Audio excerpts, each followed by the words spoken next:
Cancer. How are you? My name is LB. Welcome to the Untitled Tarot. I've been having such a hard time getting your reading out to you over the last 2 days. I have pulled multiple spreads and I have tried multiple times and it just didn't want to come out. I'm having a little bit of a hard time getting this reading started, to be honest with you. So I hope, fingers crossed, that we're going to be able to get through it today. But I used the Elemental Oracle and I used the Shaman's Dream Oracle mixed together. We're starting off with you as this Lost in Space card, needing direction. When I first pulled it, it looked like she was holding this orb in her hand, sort of like a crystal ball, like when you go into meditation or you scribe, sort of peering through the ethers. But when I looked closer into it, I realized that she's actually holding a globe. She's holding the earth.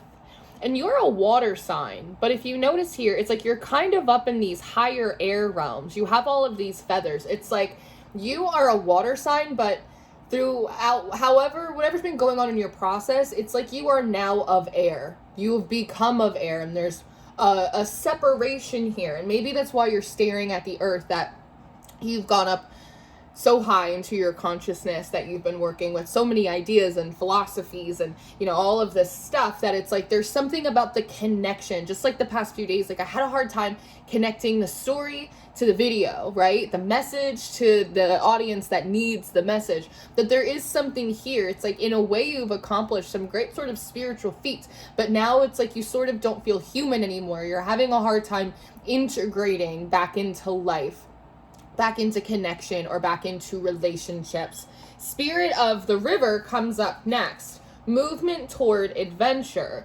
So the idea here is, like, when you're staring at this earth, it feels as if you understand the components of the earth very well, of the hard physical matter, but there's something about the water that, it's like you forgot how to act, thrive, embrace your own element.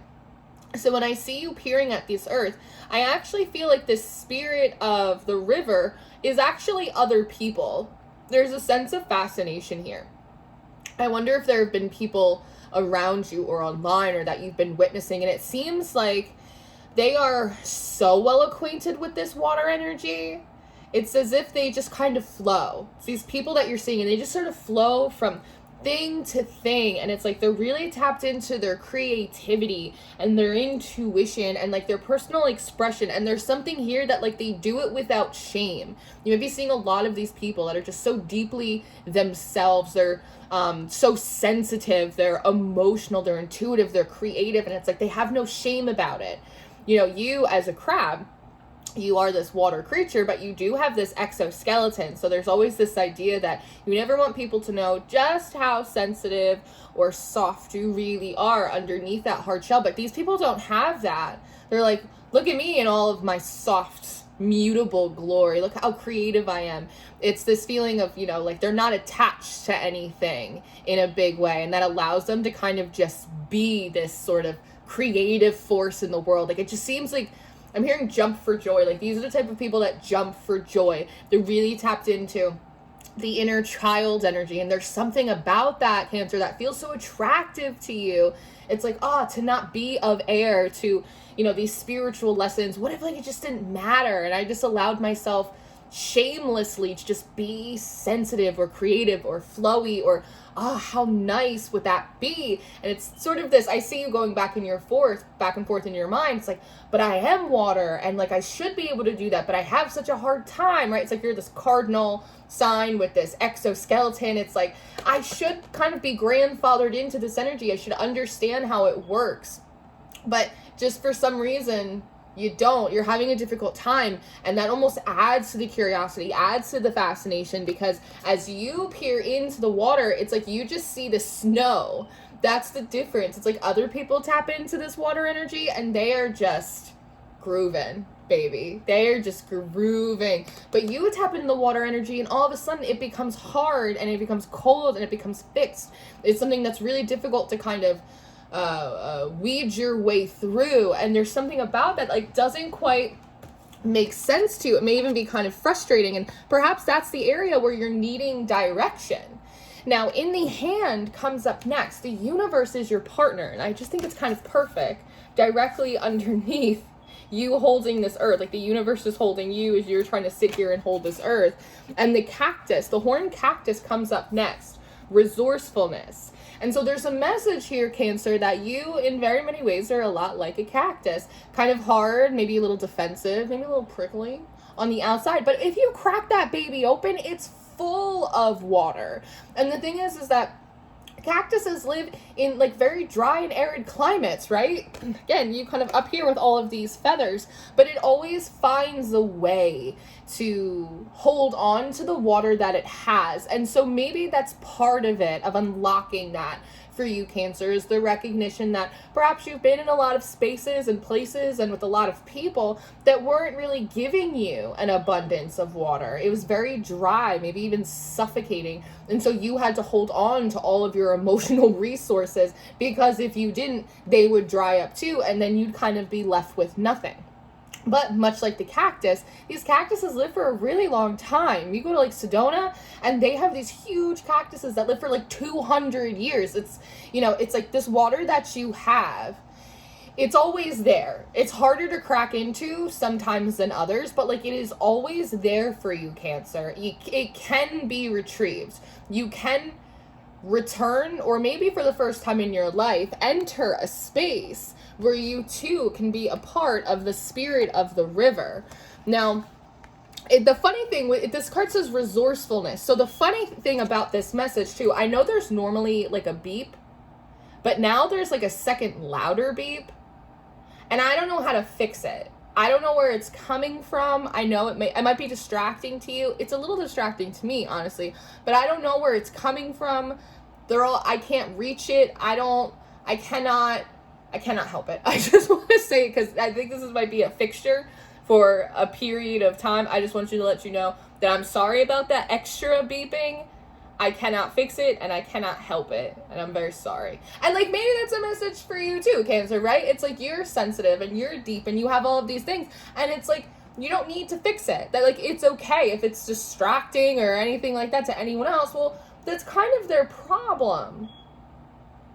Thanks for the assist. It's kind of their problem, right? So the thing with this resourcefulness that's coming out is, one, you get this message, it seems like again, Cancer, you can return and be a part of the spirit of the river if you want. You can be like the others and just sort of bask in this beautiful, you know, mutable, creative, emotional energy. And so your first instinct is almost to go and find the resources for it. How do I calculate it? Let me examine the earth one more time. Like, what are the tools that I need? Yeah, it's very airy. It's very, very analytical. But lay of the land comes up next, ancestral wisdom.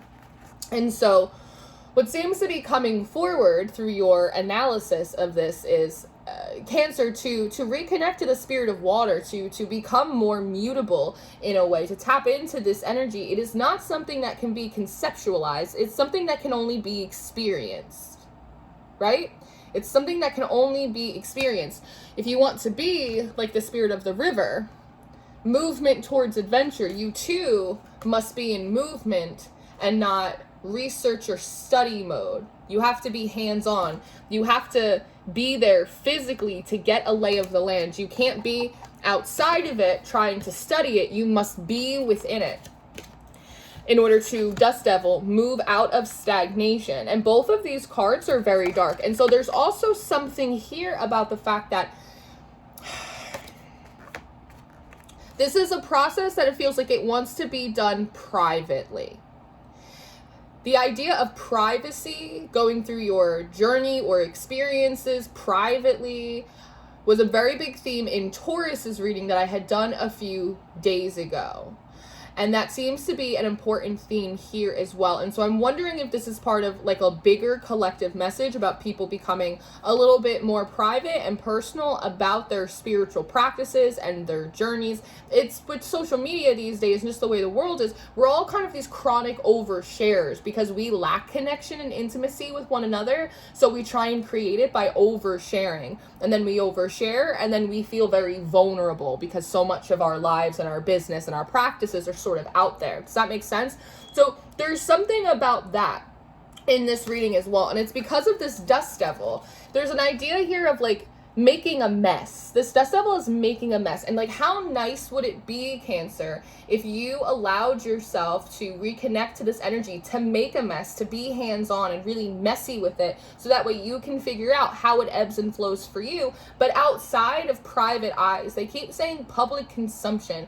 There are parts of your practice, Cancer, especially parts about you reconnecting to an innate energy that's already a part of you, but you feel out of practice with, about doing that privately and not having it be for public consumption in a way. Again, you're very big here. So it's like, if you can see them, they can see you. And with all of this airy higher consciousness, you also might be someone that is like very visible in the public eye. Or again, you may have nosy neighbors or nosy family, and it's like everyone's in each other's business, and so everything you do feels like you have to inform other people about it, or let them know, or let them witness it. And so because of that, you feel like it has to be really quantified, or it has to be really conceptualized. It has to be sort of perfect before, for others, before you even get a chance to experiment or experience it for yourself, and like how that's really unfair. And when I look at these 3 cards as well, I see these horns, and then I see sort of horns right here, and then with this dust devil, there's also sort of this horn symbol going on in this 3rd card as well. It's bringing in for me a lot of lunar energy. I know that we think of Taurus, right? And the moon actually has been in Taurus the past couple days, so that's interesting.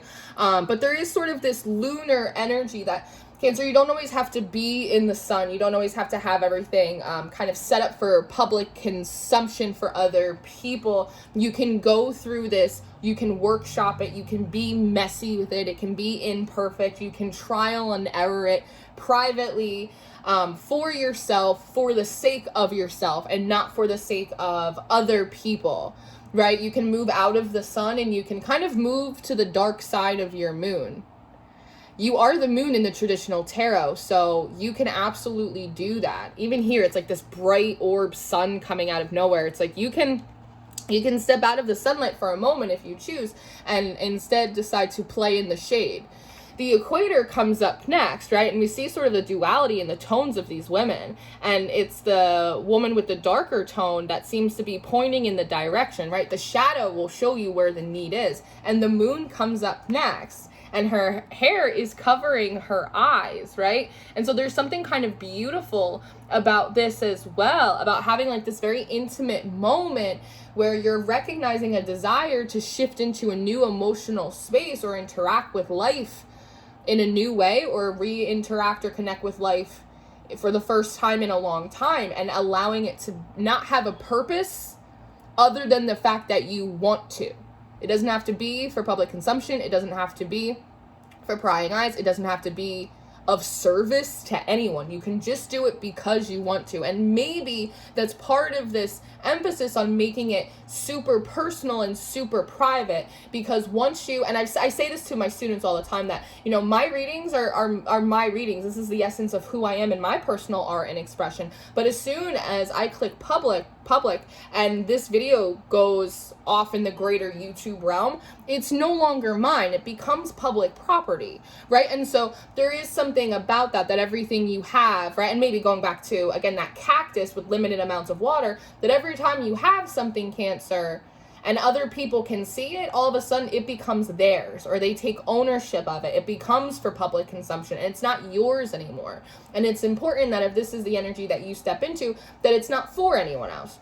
It's not to be of service to the collective. It's not for your friends. It's because it's for you. It's the dark side of your moon. It's the empowerment of your own shadow. But when you do that, you step into this biome. So you go from being outside of the earth, being outside of connection, being outside of the river of the spirit, and then all of a sudden it's like you zoom in, and it's like you're much closer to it now. You're able to connect. You're able to, this feels like all different streams and threads, light and dark and consciousness and instinct and magic and intuition and practical matters. It's like, it's the Thunderdome. It's the biome, but it's like, it's a Thunderdome. It's where everything is happening, and you get to be sort of right in the center of it, almost like in disguise, like almost sort of camouflaged. And the eye of the needle comes up next. It says intentionality. But what comes through for me is that when you get really close to it, you kind of step into this liminal space right here. And it's the convergent points of all of these different energies, of all of these different possibilities. And it brings me back up to these people that you're observing and desiring to maybe embody more of what they are embodying. And there's something about the fact that these people exist within this liminal space. And that perhaps what you desire in what they're doing is the fact that they don't overly attach themselves to anything, to any place, not to a title, not to a role, not to an obligation. Like, they are pure, flowing, creative life force energy, and they're happy to do it. And again, there is no guilt and there is no shame in it. They are no one and they are everyone. They are nothing and they are everything. Does that make sense? There's something about that they exist in this liminal space, that they're not overly attached to a self-identity or a role or an obligation or anything like that. And so that frees them. They're not constrained. They're not restricted. They can flow anywhere and they can do anything, because growth, plants, comes up next. But when I pulled this card, it says plants. I heard it say plans. So because they're able to do that, they can flow anywhere and immediately assimilate into an environment, into a sense of self, into an activity, into a creative flow, and have it be prosperous. They can have it grow. It's sort of like they have a bit of a Midas touch. And it's because they're just pure creative energy. Again, they're so shamelessly tapped into their emotions and their sensitivity, so the intuition flows and is stronger, and they're much more self-embodied, and it's like you can feel that off of them, and that's what's drawing you to it, because you know you have that too, and you just didn't know how to tap into it. But again, it cannot be conceptualized. It can only be experience. But that's what it is. Like, how does stuff just work out for these people? Because they're just pure creative joy energy, right? It's not all joy. I'm sure they have other emotions, but it's, you get the gist here, right? And so they're able to flow into anywhere, assimilate, have growth, and also camouflage, which is nice, because they're not taking on like these hard roles or these hard archetypes in their life. They're able to grow, and they're able to change, and they're able to become anything. And it's almost like that level of privacy gives them camouflage, which gives them a sense of sort of safety. Not because they're scared, but the safety in the sense of like it preserves the integrity of their energy or of their spirit. Something like that. Now we move to resonating, this whale song, and then we move to feast of plenty. But when I looked at it, I read fear of plenty. So again, there's also like this interesting energy of what I'm seeing is different than like what's actually on the card.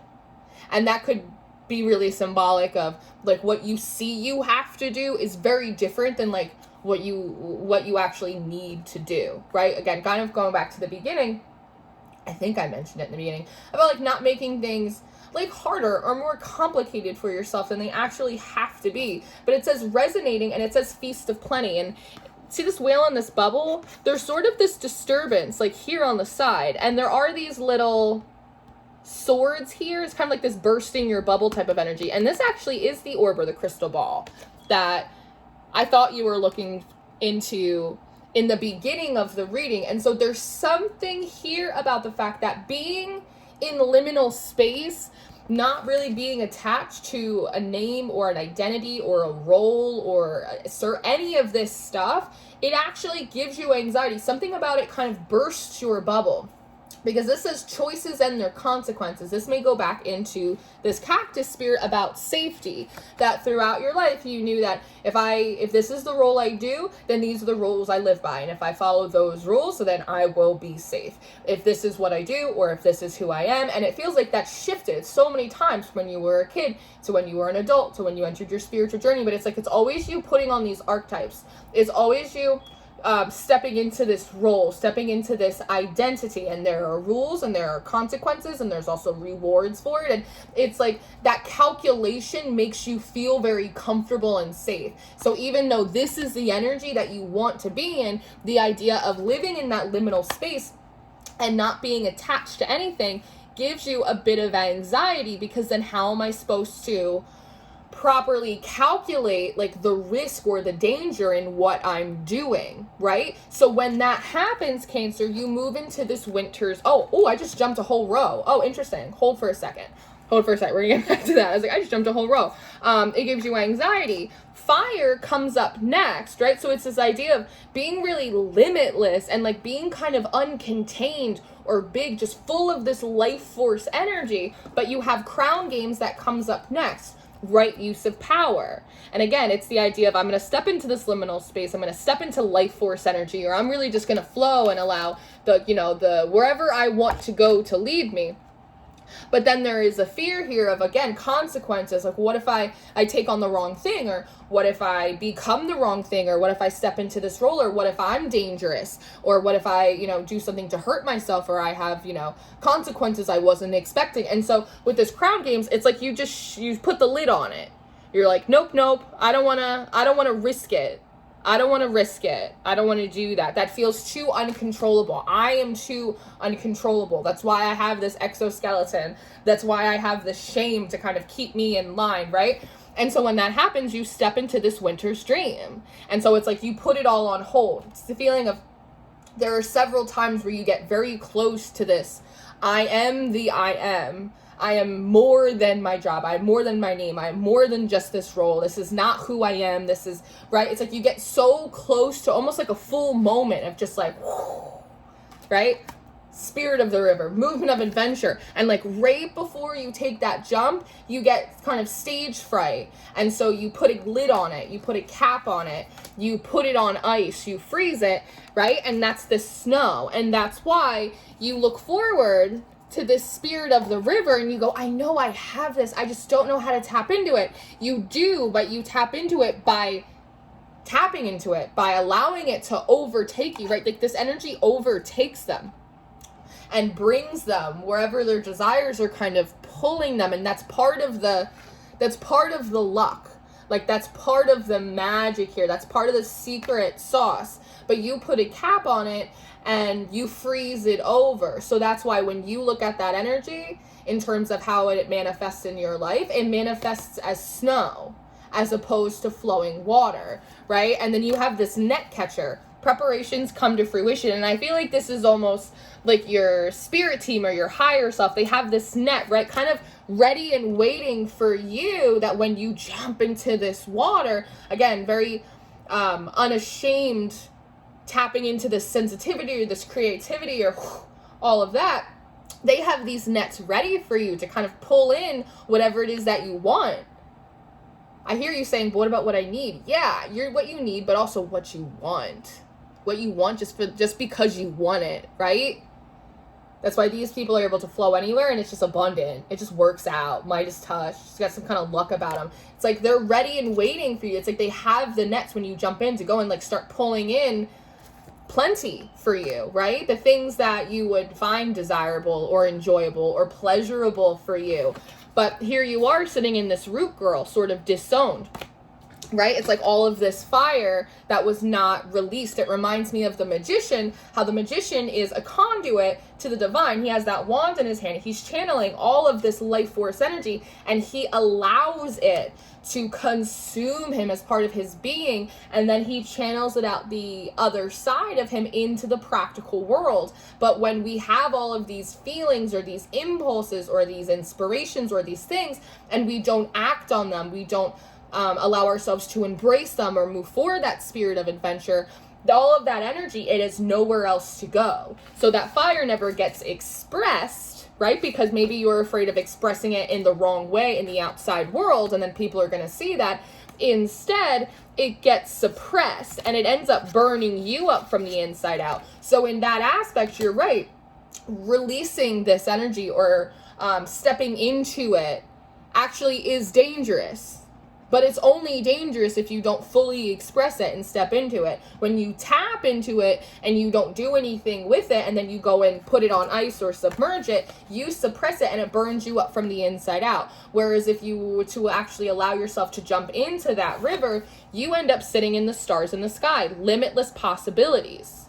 You actually end up sitting on top of the eye of this needle in the liminal space, very much connected to the ethers, to all of the energies, the higher consciousness that you were before, but you're also kind of sitting on this bridge between that and the physical world too. Like, you get to have both.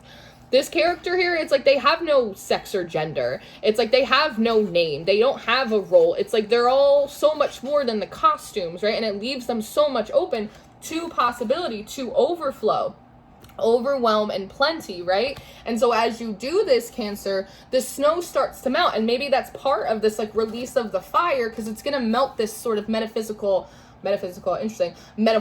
snow that's around you, and then all of a sudden you realize that you have so much more water than you actually thought, and you also have the structures that you like and make you feel safe as well. But the last card in your reading is this vanishing mirror, ego, sublimation. And so it's the realization that like the ego will get you every single time, right? Even when you're really spiritual and you're meditating and you're tapping into these higher levels of consciousness, all of a sudden you start going, I am this deeply evolved spiritual being. Other people are in low vibrational energy. And like that is a trick of the ego as well, right? It's like any and all of it, then like kind of neutral space is sort of a magician's trick of the ego. And so when you step out of these roles, when you realize that you too can unapologetically be a part of the spirit of the river, that you don't have to suppress your own growth, your own luck, your own power, right? The game totally changes for you, and you do return to sort of this hearth energy, being comfortable being yourself. And that's really what they have that you want. Yes? Very good. So this is what I have for you, Cancer. I am going to go do an extended reading. If you're interested in your extended reading or your monthly reading for August, I'm going to link those in the description box for you. All the decks I use in the channel are linked in my link tree down below. I always encourage you guys to check out Patreon. We have all of the extendeds, all of the monthlies, our mystery school, and my one-on-one sessions are open for the rest of this month and September. So you can book with me through my website. I love you so much. Thank you for being here. Just keep swimming. You got this. I'll see you next time. Goodbye.